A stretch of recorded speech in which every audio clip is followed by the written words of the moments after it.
እዚ ኣፎት ሚድያ እዩ ሰላም እናበልና ኣብ ዝተፈላለዩ ቦታን ኩነታትን ኮንኩም ድላዋት ኣፎት ሚድያ ትከታተሉ ክቡራትን ክቡራናን ነሳት ዝተዋደዱ ሓፀርቲ እዋናዊ ዜናታት ሒዝናልኩም ቀሪብና ኣለና ሓበራዊ ጻንሒትኩም ሰናክኹም ብምዕዳም ናብ ዝርዝራቶም ተሰጋጊርና ብቀዳምነት ቀንዲ ነጥብታት ዜና ምዕራብ ትግራይ ክልተ ሓደገኛታት ወፍሪ ብልጽግና ተጀሚሮም በቲ ሓደ ገጽን ኩናት ተዳለው ዝብል ህጹጽ ኣኼባ ኣዘዝቲ ሰራዊትን ፖለቲከኛታትን ብልጽግና ዝተኻየደ ኮይኑ በቲ ካልእ ገጽ ድማ ሃፍተ ገነት ተጋሩ ኩሉ ክውረስ ደብዳቤ ተጻሒፉሎም ኣብቲ ኣኼባ ድማ ኩናት ዝጅመረሉ መዓልቲ ቆሪጾም ኣለዎም ኣብዚ እዋን ምስ ሕወሓት ጽምዶ ምፍጣሩ ዝንገረሉ ህግደፍ ጠንቂ ኩናት ትግራይ ውሽጣዊ ጸገም ሕወሓት ክብል ምስ ጽምዶ ዘይሳነድ ሰነድ ዘርጊሖም ብኻልእ ዜና ኣምባሳደራ ናብ ትግራይ ከይኣቱ ብሕወሓት ቅድሚ ኩነት ተቐሚጥዎ ዝተኸልከለት ኣሜሪካ ኣብ ትግራይ ንዝግበሩ ናይ ሰላም ጻዕርታት ንዝዕንቅፉ ንዝበለቶም ኣካላት ሕወሓት ተወሳኺ መጠንቀቕታ ሂባ ብዶክተር ደብረጽዮን ገብረሚካኤል ሓድሽ ስልጣን ዝተዋሃቡ ኣይተ ዓለም ገብረዋህድ ስጉምቲ ክንወስድ ኢና ክብሉ ኣጠንቀቖም ነዚኣቶም ካልኦት ኣገደስቲ ምዕባልታትን ኣብ ፎት ሚድያ ሰዓት ተዋዲድልኩም ኣሎም ሰናጽንሖም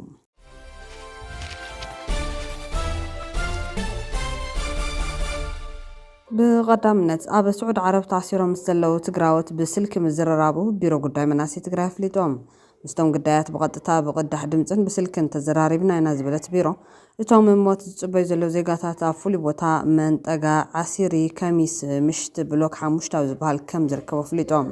ዜጋታት ክድሕኑን ክፍትሑን ጸቕጢ ምግባር ከም ዝግባእ ዝገለጸት ቢሮም ኣብ ከባቢ ስዑድ ዓረብን መላእ ዓለምን ዝርከቡ ዲያስፖራ ንዓለም ለኸ ትካላት ድምፆም ከስምዑ ተማሕጺኖም ብኻልእ ወገን ብዶክተር ደብረጽዮን ገብረሚካኤል ሓድሽ ስልጣን ዝተዋሃበ ኣይተ ዓለም ገብረዋህድ ስጉምቲ ክንወስድ ኢና ክብሉ ኣጠንቂቖም بمعرض مكتل البريزيدنت حلف بيرو كتم المعتن كونستراكشن نايت عالم قبروحد لومي 19 سنة خلتش 18 عام تمرت مس نقادو كتم مغلاب زسالت وعلى كل في صقم كتمات تግራይ ዝተحدث زمناو بلان زي مهلاون يلوم صريت زي ول كتما موت ዝበዝحሉን መግነዝ ህፃናትን ይዝበሉ ኣይተዓለም በምዃን ድማ ዓብይ ማ መንግስት ትግራይ ምዝማን ዝርግሐ ከተማታት መረጋጋጽ ተጠቃምነት ነበርት ከተማ ሰናይ ምሕዳርን ዲሞክራሲን ዝነገሰለን ኮይነን ምርኣይ ምዃኑ አብሪሖም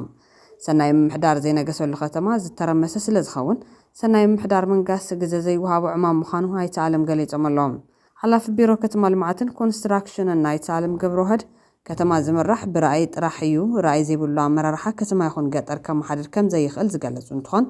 ከተማታት ብራእይ ንምምራሕ ቁልፊ ድማ ፕላን ከተማ ምዃኑ ኣገንዚቦም ኣብዚ ሰዓት ከተማታት ትግራይ ብዘይ ፕላንየን ዝስርሓ ዘለዋ መቐለ ከተማ እንተሪና እኳ ብናይ ከባቢ ወይ ድማ ሰፈር ፕላን ትምራሕ ነይራ ኢሎም እዚ ድማ ፍጹም ክቕጽል ከም ዘይብሉን ብቕልጡፍ ደው ክብል ከም ዘለዎን ሓቢሮም ኣለዉ ኣብ ኣሰራርሓን ኣቀማምጣን ከተማነት ዝግምግምን ዝከታተልን ኣካል ከም ዘየለ ዝገለጹ ኣይተዓለም ነዚ ንምፍታሕ ኣብ ውሽጢ 2 ወርሒ መንግስቲ ክንቀሳቐሱ ኢሎም ብተወሳኺ ኣይተዓለም ግዕዝናን ጎቦን ካብ ትግራይ ተዘይጠፊኡ ከም ህዝቢ ባዕልና ክንጥፋፋ ምዃን ሓቢሮም ፖለቲካዊ ብሄራዊ ሓድነት ይኹን ናይ ህልውና ሓድነት ከይህልወና ብሕማቕ ኣሰራርሓ ተበታቲንና ዓዲ ኣደዳልያቡን ደላሉን ኮይና ትርከብ ኢሎም 4 ደቃ ዘቃለሰትን ዘሰወትን ኣዶ ደቀይ ንምንታይ የሂበ ንዝድዩ ኢላ ክትሓስብን ተስፋ ክትስእንን ተገይሩሎ እዚ ናይ ውሽጥና ሓደጋ ክንበታተን ሓደ ኮይንና ከይንቃለስ ኣሳሲሩ ሒዝና ከም ዘሎ ኣሚጦም መዋጾ ድማ ከም ህዝቢ ኣብ ናይ ሓባር ጥቕሚ ራእይ ዕቤት ኣብ ግዕዝና ሰጢምና ብምቅላስ ኣብ ናይ ሓባር ጽሬት ሓድነት ክልወና ከም ዘለዎን መንግስቲ እውን ኣብ ጎኑ ኮይኑ ዝከኣለ ኩሉ ከም ዝገብርን ኣረጋጊጾም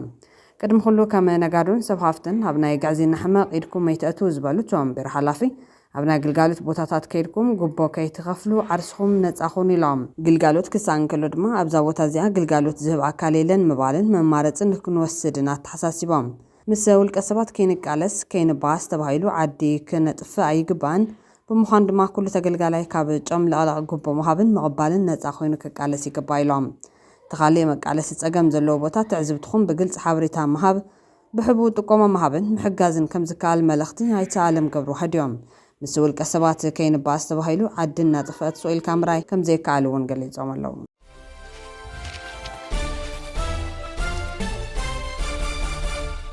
ውድብ ጥዕና ዓለም ደቡብ ሱዳን ብለበዳ ኢቮላ ናይ ምጥቃዕ ዕድላት ዝለዓለ ብምዃኑ ኢትዮጵያ እውን ግዳይ ክትኮን እያ ክብላ ጠንቂቖም ደቡብ ሱዳን ኣብ ዲሞክራቲክ ሪፓብሊክ ኮንጎ ኣጋጢሙን ዘሎ ለበዳ ሕማም ኢቮላ ኣዝያ ተጠቃዒት ከም ዝኾነት ውድብ ጥዕና ዓለም ኣብ ዘውፅኦ መጽናዕቱ ኣጠንቂቖም ከም መጽናዕቲ ውድብ ጥዕና ዓለም እንትኾይኑ ትለበዳ ናብ ደቡብ ሱዳን ናይ ምእታው ዕድሉ 70 ሚታዊ ከም ዝኾነ ተመራመርቲ ግምቶም ከም ዘቐመጡ እዩ ዘመልከት። ትማል ሐሙስ ዘላንሴት ኣብ ዝተባሃለ መጽሔት ዝተሓተመ መጽናዕቲ ውድብ ጥዕና ዓለም ከም ዘመላኽቶ ቡንዱቡግዮ ዝተባሃለ ዓሌት ሕማም ኢቦላ ኣቐዲሙ ናብ ኡጋንዳ ከም ዝኣተወ ዝገለጸ እንትኾን ቀፂላ ድማ ደቡብ ሱዳን ነዚ ለበዳ ተቓላዒት ክትከውን ከም እትኽእለ ጠንቂቖም። ዛጊድ ድማ ኣብ ኡጋንዳ 20 ሰባት ብዝለበዳ ከም ዝተተሓዙ ዝተገለጸ እንትኸውን 2 ሰባት ድማ ሂወቶም ሲኢኖም እዮም። እቶም ተመራመርቲ ደቡብ ሱዳን ብዝለበዳ ተጠቃዒት ክትከውን እትኽእለሉ ምኽንያት እንትገልጹ ድማ ናይቲ ሃገር ድኹም ስርዓት ሓለዋ ጥዕና ድኹም ኣተሓሕዛ ብሕማም ዝተጠቕዑ ሰባት ኣብ ክትትል ንኽክእ ተሓከምቲ ዘለዋ ጉድለት ድሕነቱ ዝተሓለወ ኣፈጻጽማ ስርዓተ ቀብሪ ዘይምህላውን ኣብ ዶባት ዝግበር ናይ ሕማም ቁፅር ድኹም ምዃኑን ዝብሉን ካልኦት ጉድለታትን ብምልዓል ሃገር ነዚ ለበዳ ተጋላፂት ክትከውን ከም ትኽእል ግምቶም ኣቐሚጦም እዮም። በዚ መሰረት ድማ እቶም ተመራመርቲ ሰበስልጣን ሃገር ኣብ ዶባት ሃገር ጠንካራ ክትትል ክገብሩ ፀዊዖም። እቲ መጽናዕቲ ወሲኹ ድማ ናይዚ ቡንዱቡግዮ ዝተባሃለ ዓሌት ኢቦላ ዝጸደቐ ክትባት ዘይብሉ ብምዃኑ ጎረባብቲ ሃገራት ጥንቃቐ ክገብራ ከም ዝግባእ ተሓሳሲቦም። ካብዚ ብተወሳኺ መጽናዕቲ ንኢትዮጵያ እውን ናይ ባዕሉ ጽልዋ ክህልዎ ከም ዝኽእል ሓቢሩ እዮም።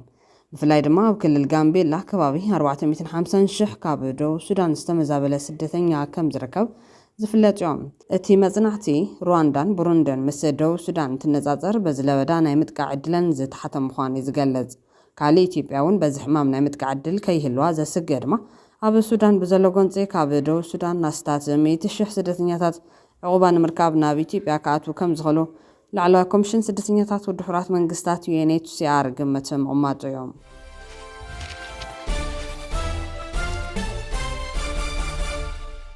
ምዕራብ ትግራይ ክልተ ሓደገኛታት ወፍሪ ብልጽግና ተጀሚሮም። በቲ ሓደ ገጽ ንኹናት ተዳለዉ ዝብል ህጹጽ ኣኼባ ዘስቲ ሰራዊትን ፖለቲከኛታትን ብልጽግና ዝተኻየደ ኮይኑ በቲ ካልእ ገጽ ድማ ሃፍተገነት ተጋሩ ኩሉ ክውረስ ደብዳቤ ተጻሒፉሎም። ኣብቲ ኣኼባ ድማ ኩናት ዝጅመረሉ መዓልቲ እውን ቆሪጾም ኣለዎም። ኣብ ምዕራብ ትግራይ ውዲት መንግስቲ ኢትዮጵያ ካብ ምጽናት ዓሌት ህዝቢ ትግራይ ናብ ምውራስ ንብረት ተሰጋጊሩሎም። ኣብ ምዕራብ ትግራይ ኣብ ልዕሊ እቲ ህዝቢ ናይ ዓሌት ምጽናት ወይ ድማ ጆኖሳይድ ተፈጺሙ እዩ። ብተኣምር ብሂወት ዝተረፉ ድማ እግሮም ናብ ዝመርሖም ተሰዲዶም ን6 ዓመታት ብጥሜትን ሕማምን ኣብ መዕቆቢ ማዕስከራትን ከምኡውን ኣብ ስደት ይሰቃዩ ከም ዘለዉ ምክትል ፕረዚደንት ትግራይ ኣይተ ኣማኑኤል ኣሰፋ ኣብ ማሕበራዊ መራኸቢታት ገሊፆም። ኣይተ ኣማኑኤል መውፅእ ሲኑ ኣብ ትሕቲ ቁፅጥር ወረርቲ ዝወደቐ ህዝቢ ድማ ብግልፂ ናይ ዓሌት ምጽናት ይፍጸሞ ከም ዘሎ ሂውማን ራይትስ ዎች ኣብ ቀረበ እዋን ኣብ ዘውፅኦ ፀብፃብ ኣረጋጊጹ ኢሎም። ሕዚ ድማ ካሊእ ውዲት ቀፂሉሎ ዝበሉ ኣይተ ኣማኑኤል ነቲ ብፖሊሲ ምጽናት ዓሌት ዝተገበረ ናይ ምስፋር መስርሕ ስዒቦም ሓደሽቲ ሰፈርቲ ንብረት ተጋሩ ክወርሱ ዘኽእለ ኣሰራርሓ ተዘርጊሑሎም። ኣገልግሎት መረጋገፅን ምዝገባን ሰነዳት ፌደራል ዝተባሃለ ትካል መንግስቲ ኢትዮጵያ ውክልና ብዝብል ሽም ንብረት ህዝቢ ትግራይ ከም ዝውረስ ይገብር ኣለውን ኢሎም። መንግስቲ ኢትዮጵያ ሉዓላውነት ትግራይ ሪፈረንደም ወይ ድማ ህዝቢ ውሳነ ብዝብል ስም ንምድኻም ተሓታትነት ገበን ምጽናት ዓሌት የሽግግር ፍትህ ወይ ድማ ስግግራዊ ፍትሒ ብዝብል ስም ብምቕያር ነተጎዳእቲ ተሓታትን ምግባር ሰራዊት ትግራይ DDR ማለት እውን ምፍታሕን ዳግመ ምስፋርን ሰራዊት ብዝብል ሽም ንምብታን ሕዚ ድማ ንብረት ተጋሩ ብውክልና ክሽየጥን ክመሓላለፍን ብሓደሽቲ ሰፈርቲ ክውረስን ዘኽእለ ኣሰራርሓ ከም ዝተዘርግሐ ምክትል ፕረዚደንት ግዝያዊ ምምሕዳር ትግራይ ኣይተ ኣማኑኤል ኣሰፋ ገሊፆም ኣለዎም። እዚ ከም ዘሎ ኮይኑ ድማ ካብ ዕለት 16 ክሳብ 17 ሰነ 2018 ዓ.ም ኣብ ዞባ ምዕራብ ትግራይ ከተማ ሰቲት ሑመራ የአማራ ማንነት አስመላሽ ኮሚቴ ኢሉ ንባዕሉ ዝሰየመ ጽግዕተኛ ጉጅለ ኣኼባ ኣካይዱ ተባሂሎም። ታኼባ ብላዕሎት መራርሓ ክልል ኣምሓራን ኣብ ትዞባ ዘለዉ ኣባላት ኣስመላሽ ኮሚቴን ዝተመርሐ ኮይኑ ኣባላት መራርሓ ሰራዊት ብልጽግና ካብ ሕድሕድ ወረዳን ጣብያታትን ዝተውጻጹ ኣብ ማሕደርቲ ጣብያን ናብ ገለ ድማ ጣብያ ኮማንደራትን ክርከብ ተገይሩሎም። ዕላማት መድረኽ ነቲ ኣብ ልዕሊ ህዝቢ ትግራይ ኣብ ክራማት ክገብርዎ ዝኽእሉ ወራር ንምጥንኻርን ምስ ወያነ ርክብ ክህልዎ ይኽእል እዩ ዝበልዎ ናይ ምጽናዕ ማለት እውን ምልላይን ስጉምቲ ናይ ሙሳድን መደብ ከም ዝነበረ ምንጭታት ሓቢሮም።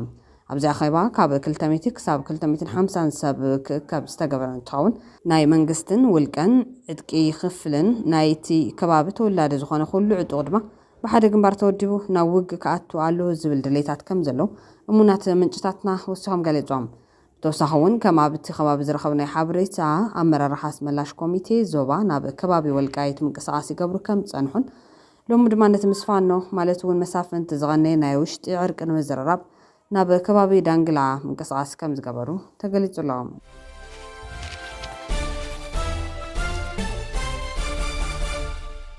ኣምባሳደራን ኣብ ትግራይ ከይኣቱ ብሕወሓት ቅድሚ ኩነት ተቐሚጥዎ ዝተኸልአት ኣሜሪካ ኣብ ትግራይ ንዝግበሩ ናይ ሰላም ፃዕርታት ንዝዕንቅፉ ንዝበለቶም ኣካላት ሕወሓት ተወሳኺ መጠንቀቕታ ሂባ። ኣምባሳደር ኣሜሪካ ኣብ ኢትዮጵያ ኣይተ ኤርቪን ማሲንጋ ነቲ ኣብ ኢትዮጵያ ናኸፍአ ዝኸይድ ዘሎ ፖለቲካዊ ወጥሪ ንምህዳን እቲ ግጭት ዝያዳ ከይጋደድ ንምክልኻልን ንሎም ዓርቢ 26 ሰነ 2026 ናብ ክልል ትግራይ መዲብዎ ዝነበረ ዑደት ተሰሪዙ እዩ። ቀንዲ ምክንያት እቲ ምቁራፅ ድማ ብመሰረት ሚኒስትሪ ጉዳያት ወፃኢ ኢትዮጵያ ዘውፅኦ መምርሒ ኩሎም ዲፕሎማስኛታት ተቐዲሞም ፍቓድ ከይሓተቱ ናብ ክልላት ከይገሹ ይኽልከል። ከምኡውን መሪሕነት ሕወሓት ከም መንግስቲ ፍቓድን ኣፍልጦን ክውሃቦም ድሕሪ ዘቕረቡ ሕቶ እዩ። ኣምባሳደር ኤርቪን ምስቲ ብመንግስቲ ፌደራል ዝተሸመን ክሳብ ሕዚ በቲ መንግስቲ ከም ጊዜያዊ ፕረዚደንት ኣፍልጦ ዘለዎን ጀነራል ታደሰ ወረደን ኣብ ቦምበር ሕወሓት ዶክተር ደብረጽዮን ገብረሚካኤልን ክራኸብ መደብ ነይሩዎም። ተኾነ ግን እቲ ጉዕዞ ብምኽንያት ዶክተር ደብረጽዮን ገብረሚካኤል ብዝምራሕ ሕወሓት እቲ ኣምባሳደር ከም ኣብ ቦምበር ሕወሓት ዘይኮነስ ከም ክልላዊ መንግስቲ ክፈልጦ ስለ ዝደለ ምስ ጀነራል ታደሰ ክራኸብ ኣይፈቐዱሎን። ዋላ እኳ እቲ መገሻ እንተተሰናኸለ እቲ ኣምባሳደር ነቲ ዘለዎ ወጥሪ ንምቅላል ዝገብሮ ፈተናታት ኣሕይሉ ከም ዝቕፅል ተገሊጹ እዮም። ድሕሪ እዚ ኣብ ኢትዮጵያ ዝርከብ ኤምባሲ ኣሜሪካ ኣብ ዘውፅኦ መግለፂ ኣብ ክልል ትግራይ ዘሎ ፀገም ንምፍታሕ ዝግበሩ ዘለዉ ናይ ሰላም መስርሓት ንዝዕንቅፉ ዝበሎም ኣካላት ሕወሓት ብሕብረት ኣፍሪካ ንዝምራሕ ናይ ዘተፃዕሪ ብህፁፅ ምትሕባር ክገብሩ ተሓሳሲቦም። ፖለቲካውያን መራሕቲ ሕወሓት ነቲ ናይ ፕሪቶርያ ውዕል ምቁራፅ ተኽሲ ሙሉእ ብሙሉእ ከተግብርዎ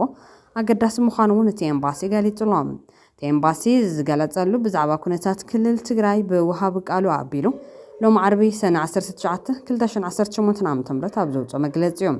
ናይ ሎም መግለፂ ኣሜሪካ ኣኽረርቲ ኣብ ዝበለቶም ኣባላት ሕወሓትን ናይ ቀረባ ስድራቤቶምን ናይ ቪዛ እገዳ ከም ዘንበረት ካብ እተፍልጥ ሓደ ሰሙን ፀኒሑ ዝወፀ እዩ። ታገር ነቲ እገዳ ዘንበረትሉ ኣብ ናይ ኣሜሪካ ናይ ወፃኢ ፖሊሲ ልዕሊ ከቢድን ኣሉታውን ሳዕቤናት ከስዕቡ ይኽእሉ እዮም ዝተባሃሉ ሰባት ቪዛ ዝኽልከለሉ ሕጊ ብምጥቃስ ነይሮም። ናይ ኣሜሪካ ወፃኢ ጉዳያት ሚኒስትር ወሃቢ ቃል ቶሚ ፒጌት ኣብቲ እዋን ኣብ ዘውፅኦ መግለፂ ኣብቲ ዞባ ዘሎ ሰላምን ምርግጋዕን ሓደጋ ኣብ ዘውድቑ ሰበስልጣን ሕወሓትን ካልኦት ውልቀ ሰባትን ንምቅላዕን ተሓታትነት ንምስፋንን ዘለውና መሳርሕታት ኩሎም ክንጥቀም ኢና ምባሎም ይዝካር። ናይ ሎሚ ናይ ኣሜሪካ ኤምባሲ መግለፂ ንሕወሓት ብቐጥታ እኳ እንተዘይጠቐሰ ኮነ ኢሎም ናይ ሰላም መስራሓት ንዝዕንቅፉ ኣካላት ዝብል ኣገላልፃ ተጠቒሙሎም።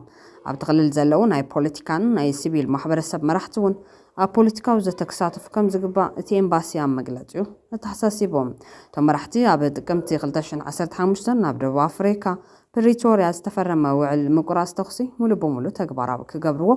ኣዝዩ ኣገዳሲ ምዃኑ እቲ ኤምባሲ ገንዚቦም። ኣሜሪካ ዝትበል እምበር ንክልል ትግራይ ዘመሓድር ዘሎ ሕወሓት እቲ ናይ ፕሪቶርያ ውዕል ምቁራፅ ተኽሲ ከም ዝፈረሰ ብተደጋጋሚ ኣብ ዘውፅኦ መግለፅታት ክሕብር ፀኒሑ እዮም። ቅድሚ 2 ሰሙን ናይ ቀደም ፕሬዚደንት ናይጄርያ ኦሉሴጉን ኦባሳንጆ ናብ መቐለ ተጓዒዞም ምስ ኣብ ቦምበር ሕወሓትን ናይ ዝዋን ፕሬዚደንት ክልል ትግራይን ዶክተር ደብረጽዮን ገብረሚካኤል ኣብ ዝተዘራረብሉ እዋን ካብ ዘለዓልዎም ጉዳያት ሓደ ኣፈፃፅማ ውዕል ፕሪቶርያ ከም ዝነበረ ተገሊፆም። እቲ ናይ ፕሪቶርያ ውዕል ክኽተም ቁልፊ ተራ ካብ ዝተፃወቱ ኣካላት ሓደ ዝኾኑ ኦባሳንጆ ናይ ሕብረት ኣፍሪካ ፍሉይ ልኡኽ ቀርኒ ኣፍሪካ እዮም። ብሕብረት ኣፍሪካ ንዝምራሕ ናይ ትግራይ ናይ ሰላም መስርሕ ደገፋ ክትብ ዝፀንሐት ኣሜሪካ ኣብ ናይ ሎሚ ናይ ኤምባሲ መግለፂ እውን ነዚ ኣቃሊሓቶላ። ናይ ሰላም መስርሓት ንዝዕንቅፉ ኣካላት ብሕብረት ኣፍሪካ ንዝምርሑ ናይ ዝርርብ ፃዕርታት ብህፁፅ ምትሕባር ክገብርዎን ተሓሳሲባ። ኣብ ኣዲስ ኣበባ ዝርከብ ኤምባሲ ኣሜሪካ ኣብ ዝቐፅሉ እዋናት ኣብ ትግራይ ኣብ ዝገብሩ ዑደት ካብቲ ከባቢ መራሕትን ሰብኣዊ ሓገዝ ካብ ዝፍፅሙ ኣካላትን ምስ ዝርከቡ ሰባት ናይ ምዝርራብ መደብ ከም ዘለዎ እውን ኣብቲ መግለፂ ሰፊሩሎ። ይኹን እምበር እቲ ዑደት መዓዝ ከም ዝካየድ ኣብቲ መግለፂ ኣይተጠቐሰን። ናይቲ ኤምባሲ መግለፂ ዩናይትድ ስቴትስ ንክልል ትግራይ ዝግበር ወሳኒ ዝኾነ ናይ ህይወት ኣድሕን ሰብኣዊ ሓገዝ ቀረብ ከም ትድግፍ እውን ወሲኹ ኣመልኪቶም። እቲ ዞባ ዝህልዎ ናይ ነዊሕ እዋን መረግጋዕ እቶም ናይቲ ከባቢ ማሕበረሰባት ካብ ሕፁፅ እዋን ሓገዝ ተቐባልነት ናብ ባዕልኻ ምኽኣል ክሰጋገሩን ፀገም ናይ ምፅዋር ዓቕሞም ከጠናኽሩን ይገብር ኢሉ እቲ ኤምባሲ ኣብ መግለፂኡ።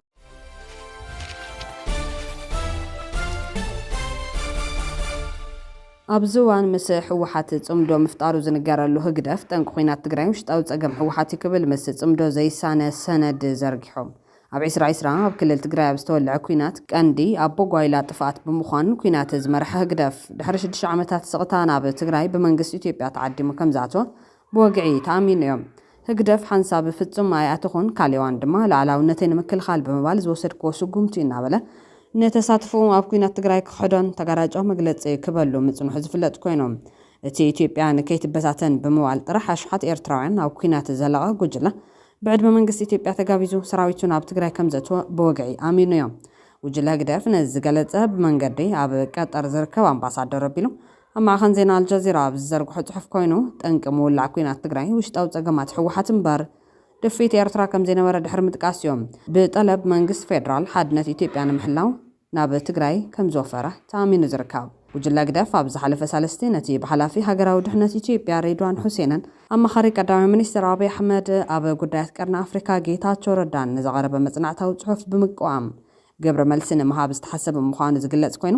ንጎነፃዊ ተግባራትን ምትእትታውን ዝኸስስ ዝቐረበ ጽሑፍ ንምምላስ እዮም። ህግደፍ ኣብቲ 2020 ኣብ ክልል ትግራይ ዝተወልዐን ክሳብ 2022 ዝቐጸለን ኩናት ብመንግስቲ ኢትዮጵያ ተዓዲሙ ከም ዝኣተወ ድሕሪ 6 ዓመት እዩ ንፈልማዋን ብወግዒ ዝኣምን ዘሎ። ሰልፊ ብልጽግናን ጉጅለ ግደፍን ነቲ ኣብ ክልል ትግራይ ሕጊ ንምኽባር ተባሂሉ ብልፍንቲ ን3 ዓመታት ዘካይድዎ ኩናት ህልቂት ናይ ልዕሊ 600,000 ህይወት ሰብ ዘስዓበን ሰብኣዊ ገሰት ዝተፈጸመሉን ኩናት ካብ ተሓታትነት ንምህዳም ተጋራጫዊ ናይ ክሕደትን እምነትን መግለጽታት ክብሉ ጸኒሖም እዮም። ጉጅለ ግደፍ ከም ኣመሉ ንህዝቢ ኤርትራ ዘገድስን ዝምልከትን ሓበሬታ ብምዕፋን ንፕሮፓጋንዳዊ መናውራ ጥራሕ እዩ ኣብ ዝደለዩን ቆራሪጹን ብዘይወግዓዊ ኣገባብ ዝዘርግሕ። እቲ ኣብ ሓምለ 2018 ኣብ መንጎ ውልቀ መላኺ ኢሳያስን አብይ ኣሕመድን ዝተራእየ ትካላዊ ኣሰራርሓ ዘይተኸተለ ክልታዊ ዝምድና ድሕሪ ስምምዕ ፕሪቶርያ ከብድን ሕቖን ኮይኖም ንኻሊእ ደም ምፍሳስ ጥሩምባ ኩናት ይነፍሕሎም። ጉጅለ ግደፍ እንታኦም ኢትዮጵያን ከይትበታተን ኣብ ኩናት ክልል ትግራይ ዝሃለቑን ዝሰንከሉን ዝተማረኹን ቁጽሮም ብልክዕ ዘይፍለጥ ኣሽሓት ኤርትራውያን ክሳብ ሎሚ ወግዓዊ መርድእ ንስድራ ቤትን መግለጽን ይሃበን። ክቡራትን ክቡራንን ቤተሰብ ኣፎት ሚድያ ንሰዓት እዚ ዘዋለድናዮም ሓፀርቲ ዋናዊ ዜናታት ቀሪብና ከም ቤትና ስለተከታተሉና ነመስገን። ላይክ፣ ሼር፣ ሰብስክራይብ ምግባር ቤተሰብ ኣፎት ሚድያ ኹኑ። ስሰናይ ንምናም